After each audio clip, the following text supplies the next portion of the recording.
4, 3, 2, 1. You're listening to Racing World, brought to you by Perspective Group. It's your motorsport podcast show in conjunction with Race Control Magazine.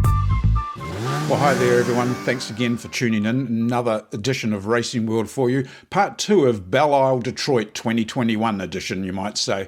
So the second race at Belle Isle took place today. Quite dramatically different in many ways to race 1 that we saw yesterday. What it has meant, we have a first two-time winner in 2021. We've not had that yet. We were on the absolute cusp of having an eighth separate winner for the season with Joseph Newgarden until a late caution brought out a yellow, and then it was game on to the end. And what a game on it was over those last 10 laps. Just phenomenal from right across the field. But in the end, Pato O'Ward, our first two-time winner in 2021. Also now the new points leader in the championship as well. So the points have shuffled around. We'll deal with those shortly. But, you know, it's just come a long way this weekend, a mixed bag, but it's one of those races, again, we're at the halfway mark now.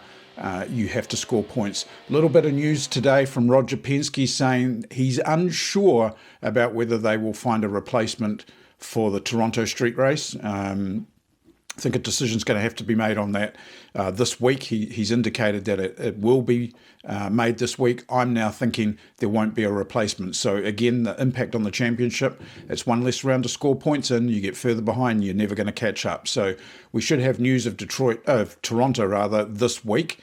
Second part that Roger said was the fact that there are potentially 2 engine manufacturers that are very keen on being part of the series, and he said that talks are progressing quite well there. So once again, this engine manufacturer talk comes up, so we may see other manufacturers join the series. What does that mean? It means the series is gaining attention, it's worthwhile. If we can get the parity right like we currently have with Chevy and Honda, that will be a great thing. Other news from Roger was the fact that there'd been much talk of CBS television network in the US becoming the host broadcaster for IndyCar. That deal is now off the table. Not if IndyCar's doing. CBS said that they are a full house. They don't have room for any more content right now. So the negotiations are underway, presumably with NBC, to carry on the current deal that they have, which you'd have to say is not too bad, really. So lots happening. Another fine day in Detroit. Qualifying happened at 9 a.m. A few little incidents that came up in that. And then the race happened at midday. So it was a little bit earlier than what it had been yesterday. Big rush for the teams in many ways to turn cars around from the Saturday race into the Sunday race. And then, of course, tonight they're out of Detroit and on their way back to Indianapolis, which is about a half-day drive, then repack. But we'll talk again more on that later. But first up, of course, Pato O'Ward. This was a guy that very nearly didn't have a drive 2 years ago and was on the verge of just absolutely nothing. Everything was turning to custard for him, and here he is today, a race winner. My career has almost ended at least 4 or 5 times. So honestly, if everyone says, it's easy to make it, it hasn't been hard enough for you then, because it's such a tough business to make it. And when you do it, you have to continue proving yourself for the next 20 years if you want to have a long career. But yeah, obviously there's been very high and very low moments. But like I said, these guys gave me an opportunity, and I told them, I will get you your wins and I will get you your results. So I hope my bosses are proud of me. But we've got a long way to go. I love the group of people that I work with, and I think they're some of the best in the business for sure. I'm very excited to see what we can accomplish in the next years. So Pato becomes the very first two-time winner in the 2021 season. He won at Texas and now wins again at Belle Isle. The question, Pato, I have for you, was this race win more important or feel different to the first race win in Texas just over a month ago? At Texas, we really had to work for it. It didn't just land on us. And I feel like today we fought for it even harder. And I feel like those races make them taste so sweet. Because we truly work together as a team to get it done. And when it's such a competitive series like IndyCar, like, man, I don't care what anybody says, there is nothing like this in the world. Nothing like this in the world. It's so competitive. It's, the cars are beasts. They're physical, they're fast, they're loud. They're hard to control.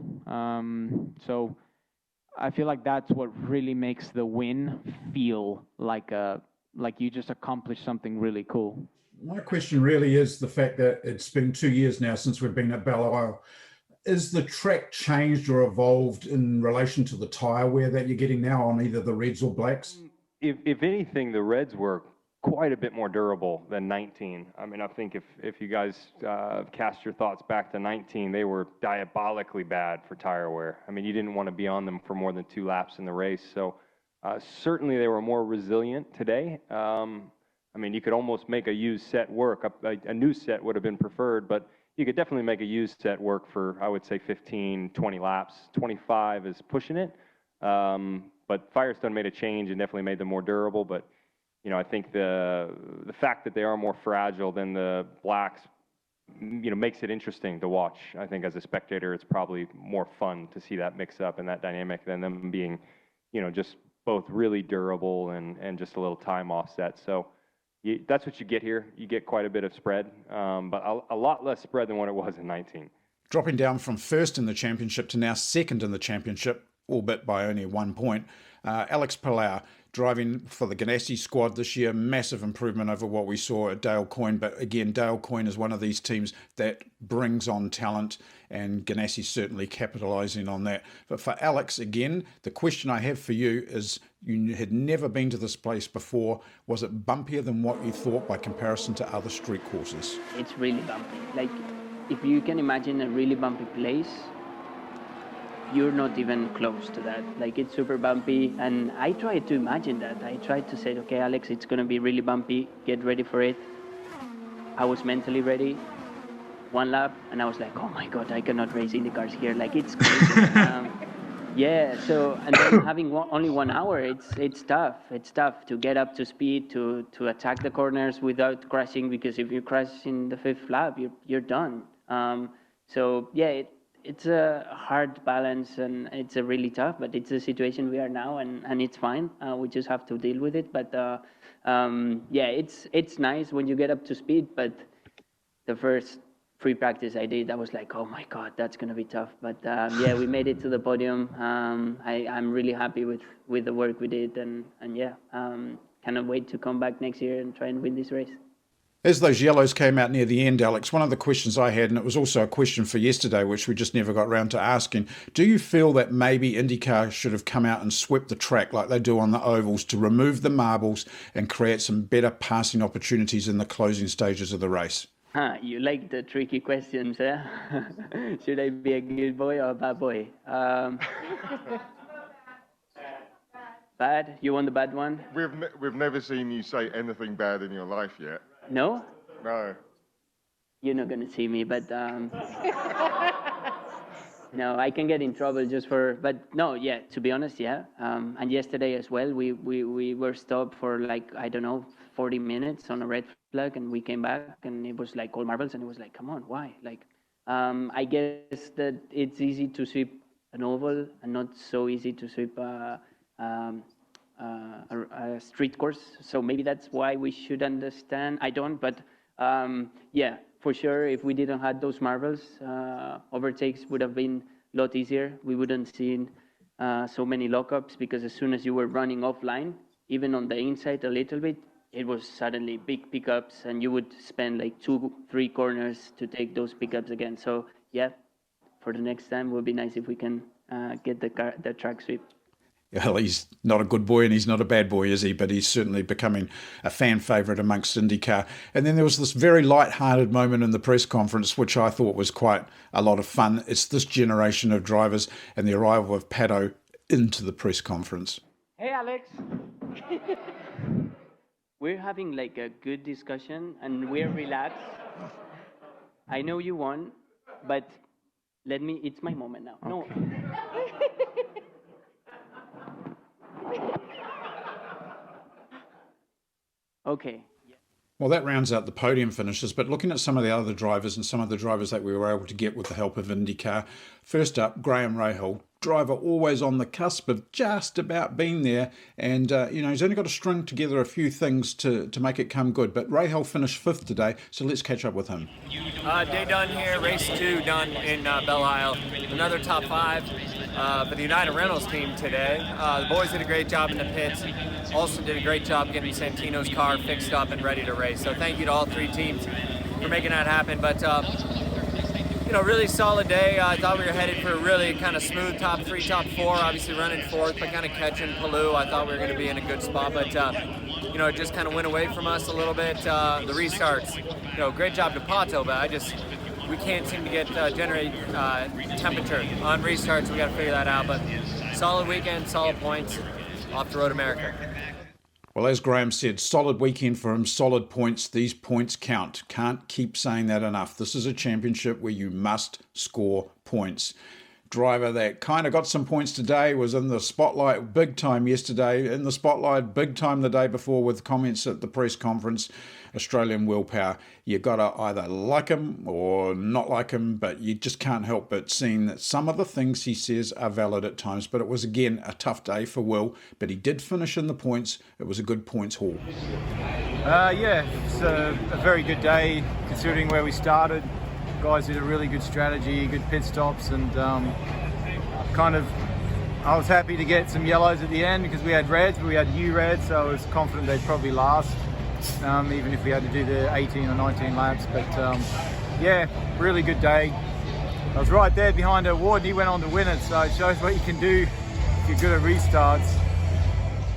I think poor old Will's looking a little bit beat up. Maybe it's a fitness thing, maybe it's not, but it certainly shows you how demanding this track really is. Now, demanding is another thing that happened in practice or in qualifying this morning. Yesterday's race winner, Marcus Ericsson, having a bit of a tough start, damaging the car during qualifying, resulting in starting further back in the field, and then had a bit of a mixed bag race, a couple of moments in the race as well.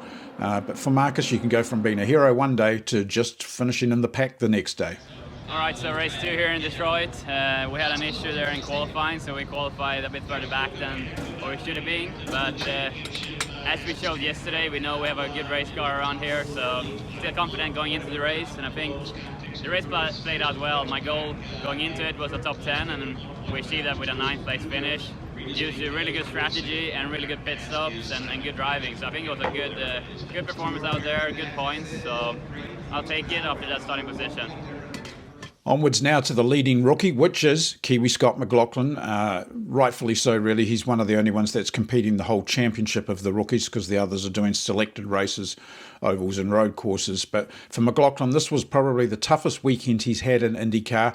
I personally think that that's great because he's going to come out much, much better than this. He's learnt the toughness of IndyCar by comparison to, where he was in Supercar in Australia, and it's just going to make him even stronger. There is absolutely no doubt whatsoever that he has the ingredients for it, and a track like Belle Isle is just, and a track like Belle Isle has kind of just given him that wake-up shot that he needs. We're heading into some tracks now that may suit him. Road America, Mid-Ohio, traditional road course tracks, not really necessarily the same as Australia, but it should put him back in the game. And again, he was the highest placed rookie finish today. Good result for him at the end of the day. Finished the race, was a lap down, but at the end of the day, again, it's another race that he's competed in.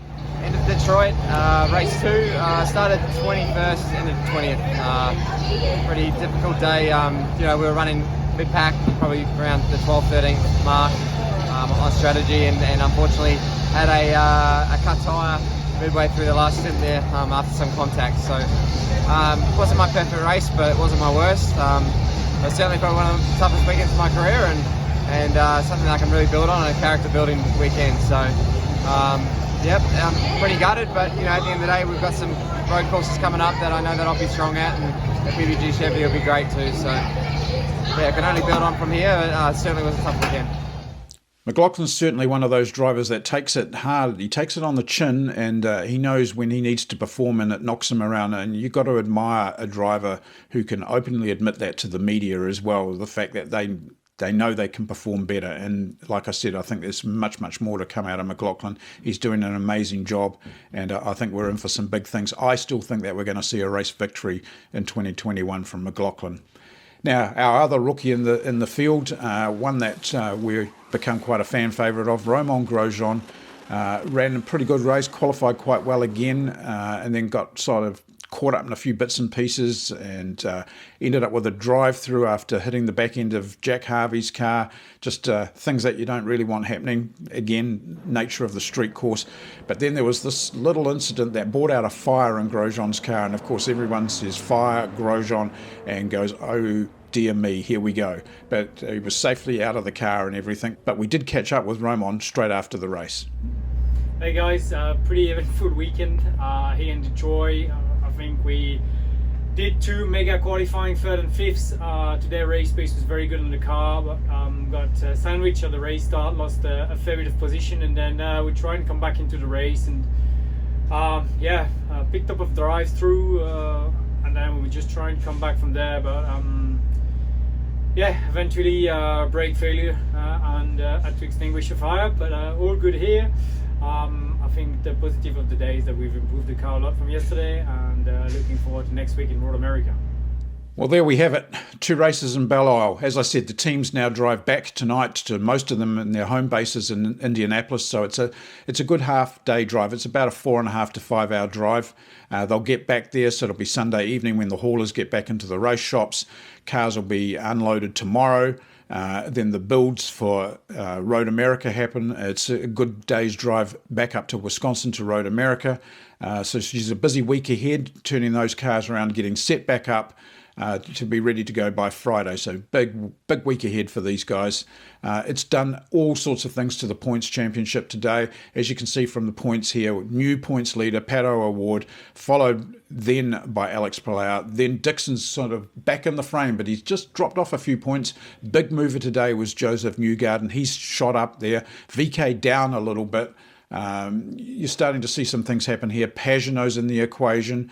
You know, with the amount of points that are on the table, any of these guys mathematically are well and truly in the game. So I think we're going to see some surprises before the season's out. There's those mixture of courses, which we've talked about before, the 2 big road courses coming. We've got ovals more. We've got 2 more street courses. There's so much to come on.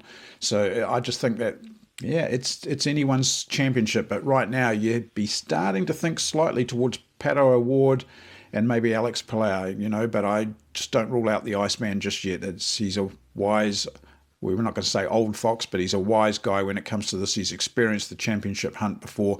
Dixon's strong when he is the chaser rather than being chased, you might say, like he was last year. But anyway, that wraps up Belle Isle. Great event. We've got more for you next week. Road America, we move on to there. We'll have all of that for you right through from practice, qualifying, the whole deal.